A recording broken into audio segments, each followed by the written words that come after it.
Hello and welcome to Camp, the Catholic Audiobook in a Month podcast. My name is William Wilson, and today is day 27 of The Practice of Mental Prayer by Father Momigny. I will be reading Part 5, Chapter 7, which is the conclusion, and that's page 158 through 161 in the paperback. You're going to hear about the additions from the spiritual exercises of St. Ignatius, which includes preparing your meditation the night before, what to do if you are awake during the night, given this previous preparation, of placing oneself in God's presence, how to position one's body in prayer, of not passing too quickly to new points in a meditation, and finally on the use of examinations. These might sound familiar as we have covered many of them in the text, so that's why I went through them rather fast, but they are good reminders and he goes into some good depth and reasoning why these are important. All right, let's get started.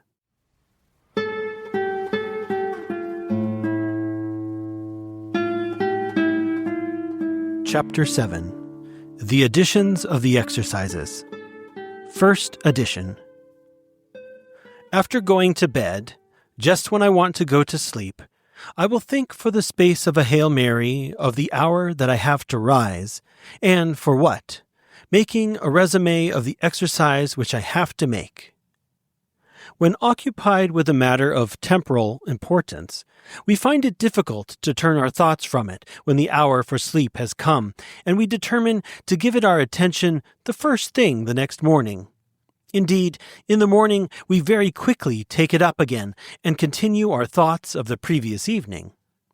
Why change our method when the matter is of eternal importance? To think in the evening of the meditation which will immediately follow our getting up is an excellent means of fixing our attention upon this holy exercise from the first moment of rising. St. Ignatius adds, "Before going to sleep, I will make a short mental summary of the exercise which I am to make, for as long as would be required to say a Hail Mary." This short exercise of the memory is most useful, for the night's rest ripens the last thoughts which occupied our attention before falling to sleep. "Lord," says the prophet, "if I have remembered thee upon my bed, I will meditate on thee in the morning." Second Edition. When I wake up, not giving place to any other thought, I will turn my attention immediately to what I am going to contemplate, and I will occupy myself with these thoughts while dressing. Evidently, no anticipation of the meditation proper is here meant, but a general view of the subject as a whole, while ejaculations also may be included. But what is to be done if one awakens during the night, or suffers from insomnia?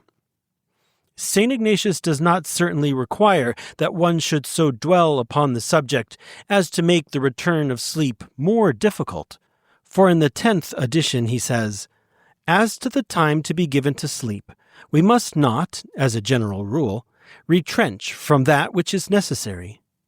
Therefore, it seems better to keep oneself in the presence of God without agitation, contenting oneself with pious thoughts and affections, which rise of their own accord in the mind and spring up spontaneously in the heart of those who have arrived at familiarity with God." Third Edition. A step or two before the place where I have to contemplate or meditate, I will put myself standing for the space of an Our Father, my intellect raised on high, considering how God our Lord is looking at me, etc., and I will make an act of reverence or humility. Not only a useful, but a most necessary addition, calling attention to the two preliminary acts which should never be omitted before any prayer, that of placing oneself in the presence of God, and that of adoring Him. These ideas have already been developed in the previous pages. St. Ignatius tells us to make the acts standing, the mind raised to heaven, following our Lord's example, of whom St. John says, "These things Jesus spoke, and lifting up his eyes to heaven, he said, Father, the hour is come, glorify thy Son. The length of these preludes should not be more than that required to say an Our Father. However, any special impulse of grace should be respected. St. Ignatius adds, I must consider that our Lord Jesus Christ is looking at me. This is an important remark, for in the fact of God's looking at me, I am conscious of two things. First, of the respect which I owe to his majesty. God looketh upon the earth and maketh it tremble. Ought I not, then, to humble myself to the very dust before him? The second thing that I note is not only the infinite majesty and at the same time sweetness of God's regard, but also the love of God, my Father, who seems to leave the direction of the universe for a time so as to give me all his attention, in somewhat the same way as a great monarch retires for a few hours from the whirl of business so as to give himself wholly to his family. This thought was very dear to the saints, and they found much consolation in it, as their writings prove. This consideration is followed by adoration, the first duty of the rational being when it finds itself in the presence of its Creator. It is a pious custom, if one is alone, to prostrate oneself for a moment so as to adore God, following our Lord's example, of whom the Gospel says, and going a little further, he fell upon his face. Fourth edition. I will enter on the contemplation now on my knees, now prostrate on the earth, now lying face up, now seated, now standing, always intent on seeking what I want. And here I will observe two rules. First, that if I find what I want kneeling, I will not pass on, and if prostrate, likewise, etc.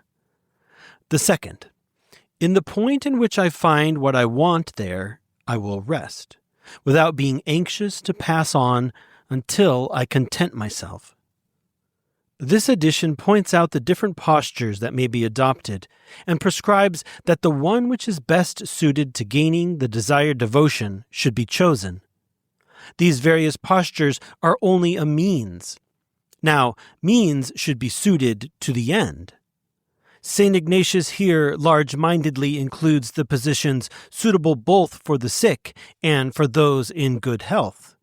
It would indeed be an abuse for those who are in good health to lie down, their eyes towards heaven, for this position is only suitable to the sick or weak. The edition further states that we should stop and rest, and not pass from one point to another unless the soul is quite satisfied. This injunction is so supremely important that it is well to explain its exact meaning. The spiritual rest of which St. Ignatius is here speaking is of three kinds. First, that which follows after reflection, when the soul has made a sufficient study of the truths sought. For instance, I have succeeded in convincing myself, by means of different reflections, of the excellence of a blind obedience, such as that of Jesus at Nazareth. I rest content with this idea, without seeking to go further to the bottom of the subject, in somewhat the same manner as a painter who has studied by turns the different parts of a picture rests himself by looking at the whole. In the second place, that which the soul that is impelled much more to affections than reflections finds in trusting confidently in providence, in the hope of heaven, and in conformity to God's will by means of tender, sweet, and fervent acts which arise quietly and calmly in the very depths of the heart. In the third place, that rest which the soul that is tried by spiritual aridity finds in submitting wholly and entirely to God's most holy will, saying in union with Jesus on the cross, Father, into thy hands I commend my spirit, but yet not my will, but thine be done. Fifth edition. After finishing the exercise, I will, during the space of a quarter of an hour, seated or walking, leisurely look how it went with me in the contemplation or meditation. If it has not been satisfactory, I will look for the cause from which it proceeds, and, having so seen it, will be sorry in order to correct myself in future. If the event has been satisfactory, I will give thanks to God our Lord, and will do in like manner another time. This addition is only the application to prayer of one of St. Ignatius's general principles, that of making an examination after every important action, no matter of what nature, so as to make any necessary correction. The examination following prayer lasts 15 minutes during the retreat only, when the soul's only occupation is that of devoting itself to holy matters. We have already seen how this quarter of an hour should be spent. At other times, the rule of most communities does not prescribe any examen after meditation. So this want must be supplied either in the general examen or by any other method, more detailed and in consequence more effective, which zeal for progress in prayer may suggest. The important point is fidelity in making the examen seriously, for this is the only means of advancing in the heavenly science of prayer and of gaining, little by little, the knowledge of how to hold converse with God.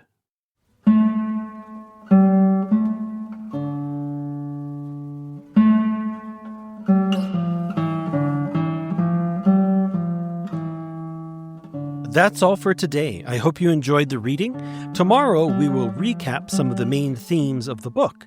If you have enjoyed today's podcast, please subscribe, rate, share, and help us grow. Also, please check out oratebooks.com for a paperback or Kindle version of this book. That's oratebooks.com. To learn more about us and for past episodes, please visit camp.fm. Thanks for listening, and I'll see you tomorrow.